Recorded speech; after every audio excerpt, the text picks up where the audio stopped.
didn't rewrite my whole presentation for my career. I'm just going to present as if I was presenting presentation skills training. Sounds good. Pitching zooms. Hey, good afternoon, everyone. I'm glad to see you here. I'm here to talk to you today about presentation skills and training for presentation skills. I get a lot of questions from people as to why would they want to take presentation skills training. A couple of feedback items that I usually hear. One is you've either got it or you don't. Training isn't going to do anything for me. It's all about charisma. It's all about natural talent. And another thing that I commonly hear is, gosh, if you've got enough technical prowess and a great enough product, presentations don't matter. The content can make up for it, right? If I've got a great product, it'll sell itself. And what I'm here to talk to you today is a couple of reasons why that may not be the case, why you would still want to have a great presentation to sell a product, to convince people, and just to have an overall better presentation of yourself to your customer. Employer benefit. Why would an employer care about employees having presentation skills training? They're not only the face of your company, but they're the voice and the heart of your company. They're both the representation of what your company looks like, the heart of your company, kind of the main goal, gut feel of the company that people can away with, and also how informed are you? How knowledgeable are you about your product? Because that's really the voice. I think all three of those are what people get when they hear a presentation from someone from your company. The more training they have, the better impression they'll come away with all those facets of your company. If they're unimpressed with the presentation, they're probably not going to get into business. As far as employee benefits, I think a lot of us can recognize these, but we'll just touch on some. Better presentation skills for employees, even if you don't present often to customers or outside suppliers, which in today's world many of us do.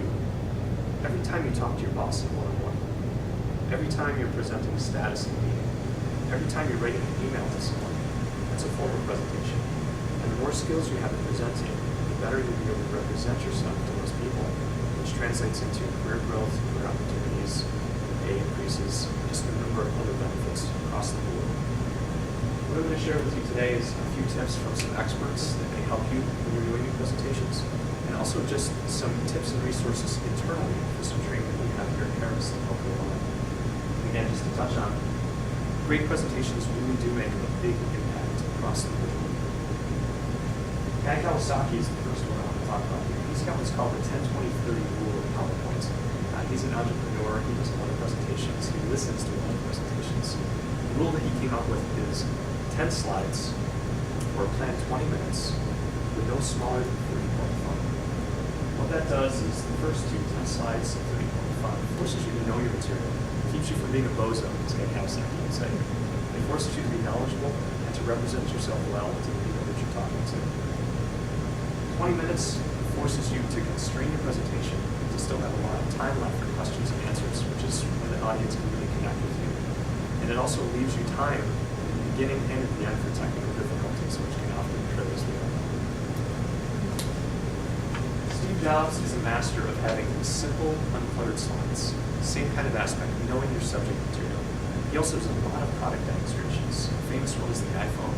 He calls Starbucks and orders 4,000 lattes from the audience and says he's just kidding. It's just a great example of connecting your audience with your product. He also is a master of the fade to black. What that does is it focuses your audience's attention on the presenter. If you want to make a dramatic point, if you want to have the audience focus on you for a specific time, this is a great way to do that. Edward Tufte is an information design specialist, and that's a little complicated, doesn't it mean? He has a lot of tips on how to present information. How do you do graphics design in a presentation so you're not constrained by your tools? A big argument that he has is don't be constrained by your software. Think of how you want to present the information, and then find a way to make that happen. Sometimes that'll be a hand-sketched graphic, and that can oftentimes be much more impactful than you could do in a software package. Talks a lot about shortcomings of PowerPoint along the same topics. Having to constrain everything to bullets really dumps down your source material. High-resolution super graphics. He has some large-scale examples that are great. I encourage you to pull them up on the web. Unfortunately, I can't present them in this presentation. I have some printouts in the back. But what he shows is the way that you can just pack a lot of dense information into one handout that could never be shown in PowerPoint. It would take 30 or 40 slides. But that one handout at the beginning can captivate your audience's attention before you even start your presentation. On the opposite end of the spectrum, he has what's called sparklines. He also calls them data words. Some people call them micrographics as an alternative to the macrographics. We'll see here glucose 128. That's a traditional medical reading for someone's glucose level in the hospital. It's on the left. On the right, you see where Edward Tufte takes that. What he does is he highlights it in red, puts a dot on the graph to indicate where the reading was taken. He also has a full graph for the last year of that patient's levels. And the gray, which is a little hard to make out here due to the contrast, is where the normal range is.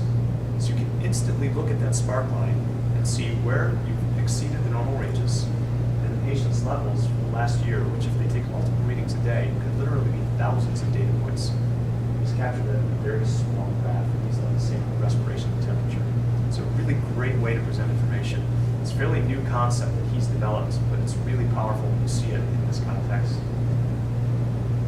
Hans Rosling, I really like. He's presented at the TED conferences in California, which is a place where people present ideas to change the world. It's a TED one. They really want to change the way that the world operates. Hans really wraps in a lot of these concepts in his presentation. He's very dynamic. He created a custom software package called Gapminder because he couldn't find a good way to present statistics to an average broad audience. So what we've got here is he's actually taken and plotted infant mortality rates on the left against gross national income of the country on the bottom. And that's statistical data across time. What he's done is he's plotted his family's history, which really connects your audience. And he's plotted where the healthcare would be at any given point in time. When his grandmother was born in 1891, healthcare was equivalent to today's healthcare in Ghana. When he was born in Mexico in 1948, the healthcare was equivalent to today's healthcare in Mexico. It really connects the audience with the statistics and makes it very easy to understand, very easy to comprehend. So to sum up, presentation elements, using fewer slides, more presentation, more focus on your source material. Know your source so that you can answer the questions. The audience focuses on you instead of your slides. Using real products, demonstrations, getting the audience connected, using visual products that you've developed, whether or not that's done in software outside of PowerPoint or within PowerPoint, making sure that your visual representations convey the points that you're trying to get across. Leaving plenty of time for questions and answers at the end. With again, the point being, having these presentation tips really can help enrich your presentations, which enriches the company's bottom line and enriches your bottom line as employees of the company. Thank you. Are there any questions? Yes? You mentioned earlier that you were going to tell us about what we could do at Harris. There are opportunities at Harris, but I didn't know what they were. Opportunities at Harris, that's a good question. A lot of times at Harris, we do a lot of outsourcing here. That's our new model, right?